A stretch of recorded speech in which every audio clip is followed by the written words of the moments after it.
Happy Monday, chikahan mga kapuso! Ipanakilala na ang isa pang posibleng kapatid ni Elias Guerrero o Black Rider. Yan ang role na ginagampanan ni Jack Roberto na di umatras sa action scenes. Makichika kay Nelson Canlas. Ano ba? Hindi ako sasama! Palaban at walang inuurungan. Elias, mag-ingat ka! Di nga ako si Elias, Moises nga pangalan ko eh. Ang bagong karakter na ipinakilala sa Black Rider last week. Meron ko! Siya si Moises Magallanes na ginagampanan ni Jack Roberto dahil kayang-kayang makipagsabayan sa aksyon. Palaisipan sa mga manonood kung kadugo ba siya ni Elias o Black Rider Ruru Madrid na makakaharap niya ngayong gabi. Nasa akin pa lang yung medalyon, pero malay nyo, maraming pwedeng takboy yung istorya eh. Yung pala, sinabit lang sa akin, di ba? Yung pala, nasa Korea talaga yung totoong anak. So, hindi natin alam eh.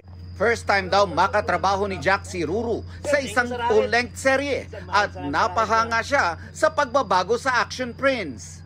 Sobrang laki ng talo ng maturity ni Ruru dito. Parang ano siya, kumbaga, full-grown na siya na action star. Wishing si Jack na mabigyan pa siya ng maaksyong eksena kasama si Ruru. At isa raw sa mga dapat abangan kung maisasama niya ang hilig niya sa big bike sa kanyang role. Katunayan, malapit na nga raw niyang malibot ang Pilipinas while riding with friends. Recently, pumunta kami sa iba't ibang place sa Visayas, yung mga hindi namin napuntahan nung inikot namin yung Luzon and Mindanao. So kinukumpleto namin, may mga few areas pa kami or site na pupuntahan sa mga susunod pa naming ride. Focus. Ngayong gabi rin sa Black Rider, dapat abangan kung saan hahantong ang pagseselos ni Calvin, played by John Lucas. Selos ka ba?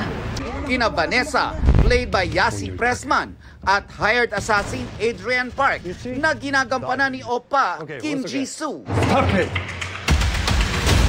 Nelson Canlas, updated sa Showbiz Happenings.